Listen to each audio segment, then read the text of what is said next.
کی چھٹیاں آ گئی ہیں، عید کے فوراً بعد پتہ نہیں کیا ہو جائے گا. آج تک کسی ایک کلپریٹ کو سزا نہیں دی گئی ہے.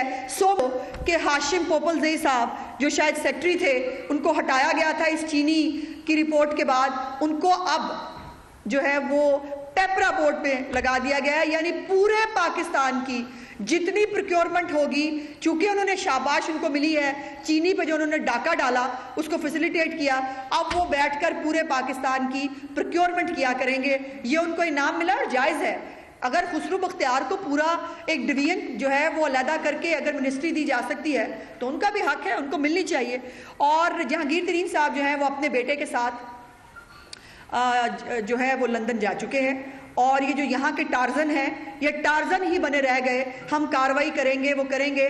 آج تک کسی کے اوپر نہ کاروائی ہوئی نہ ہو سکتی ہے. اور ایک اور نئی بات کہ اب جو آٹے کا بحران ہے، میں نے پچھلی دفعہ بھی گزارش کی تھی کہ آٹے کا بحران، آٹے کا سکیم چینی سے کہیں بڑا ہے، اور آٹے کے اوپر اب نئی پروکیورمنٹ ہوئی ہے. اس کے باوجود آٹے کی قیمت میں 100 سے 150 روپے کا اضافہ. اور کل میں دیکھ رہی تھی نان بائی ایسوسی ایشن نے بھی کہہ دیا کہ روٹی اور نان کی قیمت میں بھی انہوں نے جو ہے وہ 2-2 4-4 روپے کا اضافہ کر دیا ہے. میں پوچھنا چاہتی ہوں، عمران خان صاحب جب سے آئے ہیں تب سے اللہ تعالیٰ تو ان کی تو ناراضگی نظر آ ہی رہی ہے. ایک نحوست کا تو شکار ہم ہیں ہی ہیں شاید، لیکن جو ان کی نالائکی اور غفلت کی سزا پاکستان بھگت رہا ہے. آپ نے خود ایڈمٹ کیا کہ کرونا کے اوپر جو ہے وہ ہم بارڈرز جو ہے وہ نہیں کر سکے پراپرلی، اور آج جو کرونا کے ذریعے جو لوگ جس کا شکار ہو رہے ہیں اس کا جواب ان کے پاس نہیں ہے. آپ آٹا نہیں دے سکتے، آپ چینی نہیں دے سکتے، آپ لوگوں کو ریلیف نہیں دے سکتے. اور ہاں، آج میں ونس فار آل یہ جو ان کا صادق اور امین خان ہے نا، اس کے اوپر بات کرنا چاہتی ہوں. یہ پاکستان کی تاریخ کا وہ صادق اور امین ہے جو فیک این او سی کے اوپر صادق اور امین. لاہور میں مسلم لیگ نون کی رہنما عظمیٰ بخاری پریس کانفرنس کر رہی ہیں اور پی ٹی آئی پر شدید تنقید کر رہی ہیں، حکومت پر تنقید کر رہی ہیں. عظمیٰ بخاری پریس کانفرنس کے دوران پاکستان تحریک انصاف کی حکومت پر تنقید کر رہی تھیں، اور وہی جو مسلم لیگ نون کا موقف ہے اسے دہرا رہی تھی کہ وکٹمائز کیا جا رہا ہے نون لیگ کو، اپوزیشن کو وکٹمائز کیا جا رہا ہے. جس میں میاں بیوی کے بیچ میں ایک تیسرا راشد خان آیا، اور وہ راشد خان کے تھرو جو ہے وہ منی ٹریل ہوئی، اور جمائمہ بی بی کا بے نامی کا لیٹر آج بھی ہمارے پاس موجود ہے.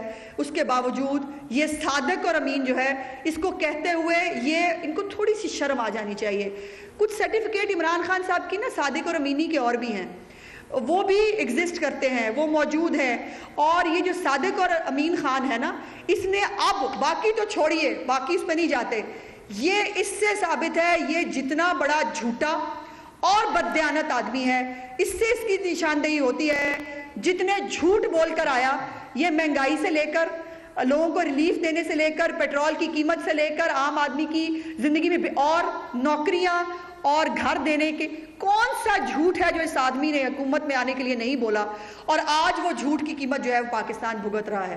اور یہ کتنا بڑا امین ہے، اس کی امینی کی داستان جو ہے وہ الیکشن کمیشن پوچھ رہی ہے. الیکشن کمیشن کو 5 سال ہو گئے اس کی امینی کا سرٹیفکیٹ لے کے پھر رہی ہے اور پوچھ رہی ہے کہ ہمیں بتا دیں کہ جو زکوٰۃ اور خیرات کے پیسے آپ نے کھائے وہ کہاں ہیں. عمران خان صاحب نے زمان پارک کا جو گھر بنایا، اس گھر کا اس کے اوپر جو پیسے لگائے، وہ کہیں پر بھی میں نے ان کے ڈاکومنٹس دیکھے ہیں، ان کے کسی بھی ڈاکومنٹ کے اندر جو انہوں نے الیکشن کمیشن میں جمع کرایا اس کا ذکر نہیں ہے.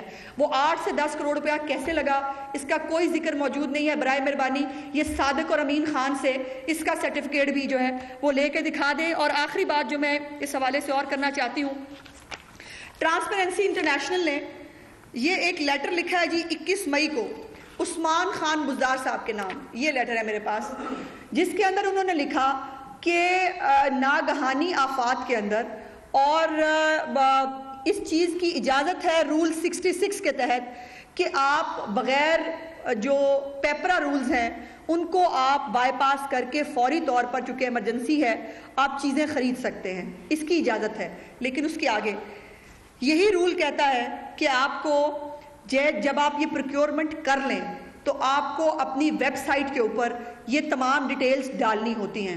آپ نے کیا خریدا، کہاں سے خریدا، کتنے پیسوں کا خریدا تاکہ عام آدمی ہم دیکھ سکیں کہ جو ماسک جس کا آج سپریم کورٹ پوچھ رہی ہے کہ جو ماسک جو ہے وہ تھوک میں چند روپے کے ملتے ہیں وہ آپ نے کتنے کے خریدے، یہ ہمیں پتہ ہونا چاہیے۔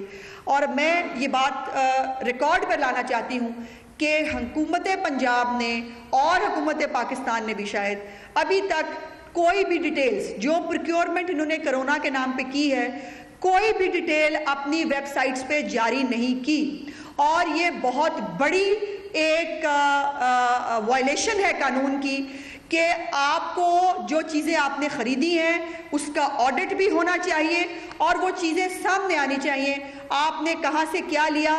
اور امداد، جتنی امداد آپ کو کرونا کے نام پہ ملی، وہ ویسے کہیں کوئی کیلکولیٹ کر کے بتا رہا تھا، جتنی امداد کا چرچا ہوا ہے، اور چندہ مزے کی بات یہ ہے چندہ بھی ہم دے، کرونا سے بھی ہم لڑے، مرے بھی ہم، اور ہسپتالوں میں فیسلٹیز بھی ہمارے لیے نہ ہوں، لیکن عمران خان صاحب کچھ نہیں کر سکتے، آپ نے صرف گھبرانا نہیں ہے۔ تو یہ جو ایک وائلیشن ہے، یہ بڑی وائلیشن ہے پروکیورمنٹ رولز کی، حکومت پاکستان، حکومت پنجاب کے قوانین کی، اس کو فوری طور پر پیپرا کی ویب سائٹ پہ جاری ہونا چاہیے تاکہ میں اور آپ دیکھ سکیں کہ کہاں سے کیا کچھ جو ہے وہ خریدا گیا۔ اور دوسری آخری بات میں یہ کرتے ہوئے کہنا چاہتی ہوں کہ شہباز شریف عدالت جائیں ان تمام باتوں کے باوجود ٹارزن بننے والا ہے، یہ عجیب قانون ہے جو عمران خان کے لیے اور ہے، شہباز شریف کے لیے اور ہے، اس قانون کو ہم نہیں مانتے۔ اگر وہ ہیلی کاپٹر میں کیس میں پیش نہیں ہو سکتا، اشتہاری ہوتے ہوئے وزیر اعظم ہو سکتا ہے، اور شہباز شریف جو ہے وہ عدالت نہیں جا سکتے، ایسا قانون نہیں مانتے۔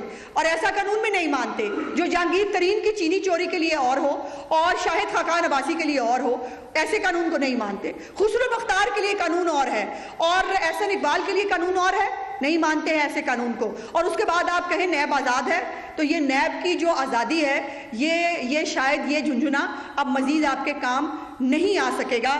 یہ زلفی بخاری حکومت میں آنے سے پہلے ان کے ریکارڈ موجود ہے، کہا گیا کہ زلفی بخاری کوآپریٹ نہیں کر رہے، لیکن ان کا کیس ختم کر دیا گیا۔ فردوس باجی معاون خصوصی بننے سے پہلے ان کے اوپر کیسز تھے، جیسے ہی وہ انصاف لانڈری میں دھلی وہ پاک ہو گئی۔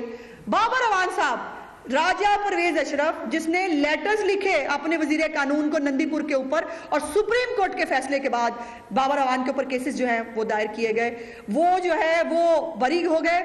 راجہ پرویز اشرف آج بھی عدالتوں کو بھگت رہے ہیں، اور یہ عجیب معاملات ہیں کہ جس کے اوپر آپ دوسروں کو اور طرح ٹرائی کرنا چاہتے ہیں۔ تو اب نیب کو، یہ جو نیب کا جھنجھنا ہے یہ آپ اپنی جیب میں ڈالیے۔ ایسا قانون جو سیاسی انتقام پہ مبنی ہے، جو پوری قوم دیکھ رہی ہے، اس سیاسی انتقام کو ہم نہیں مانتے، اور عدالتوں سے ہمیشہ آج تک ریلیف ملا ہے۔ ڈیٹیلز آپ کو تھوڑی سی عطا صاحب بھی اب ضرور بتائیں گے۔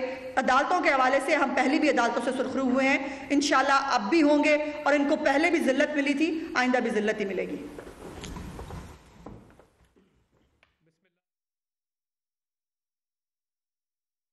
نون لیگ کی رہنما ازما بخاری پریس کانفرنس کر رہی تھی، اور اب عطا تارڑ بول رہے ہیں۔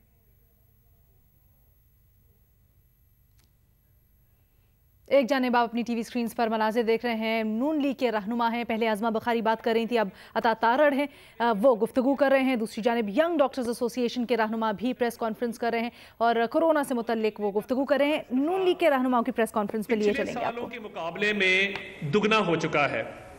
ابھی تک جو مسافر جھلس کے شہید ہوئے تھے ان تحقیقات کا کچھ نہیں بنا، نہیں سامنے آئی۔ ہم آج مطالبہ کرنا چاہتے ہیں کہ وہ تحقیقات پبلک کی جائیں اور بتایا جائے کہ ان مسافروں کے جھلس کر ہلاک ہونے کا ذمہ دار کون ہے۔ تو یہ تو پہلا اعزاز ان کو منفرد اعزاز حاصل ہے کہ وہ تاریخ کے ناکام ترین وزیر ریلوے ثابت ہوئے ہیں۔ نمبر 2 جو ان کو اعزاز حاصل ہے وہ اس مخلوق سے ان کا تعلق ہے جس نے عید پر آزاد ہونا تھا، اور اس مخلوق کا نام شیطان ہے جو رمضان کے بعد آزاد ہوتی ہے۔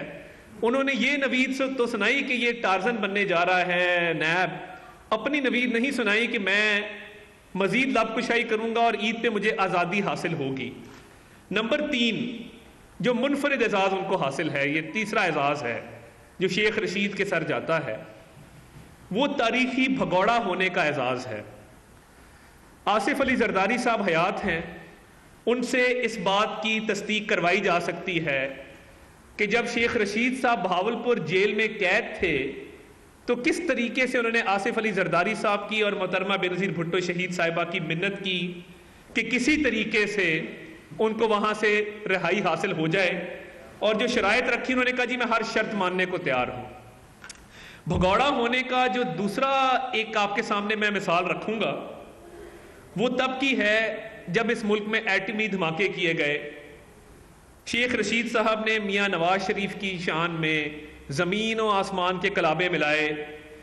کنونشن سینٹر اسلام آباد آج بھی کئی دفعہ رات کو شیخ رشید صاحب کی جو چاپلوسی اور خوش آمدی تقریر تھی، رات کو لیٹ کئی دفعہ وہاں پہ اس کی گونج سنائی دیتی ہے، اور شیخ رشید صاحب نے پاکستان کا عظیم ترین لیڈر میاں نواز شریف کو قرار دیا، اور ایٹمی دھماکہ ہونے سے 24 گھنٹے پہلے ملک سے فرار ہو گئے، غیر ملک جا کے بیٹھ گئے، اور اس بات کا انتظار کیا کیونکہ ان کو 3-4 خدشات تھے۔ ان کو خدشہ تھا کہ کوئی گڑبڑ نہ ہو جائے، اور یہ انہوں نے خود اس کا اظہار کیا، اور دوسرا ان کو خدشہ یہ تھا کہ کہیں، اور مجھے اس بات کا بھی علم ہے کہ انہوں نے اپنی تمام تر دولت جو انہوں نے کالا دھن کمایا ہے وہ بھی انہوں نے ملک سے باہر ٹرانسفر کر دیا تھا۔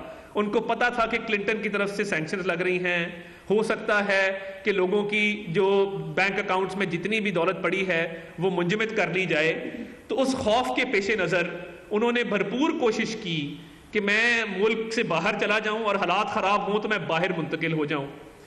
اب اس وقت ان کی شدید خواہش ہے شہباز شریف صاحب سے ملاقات کی،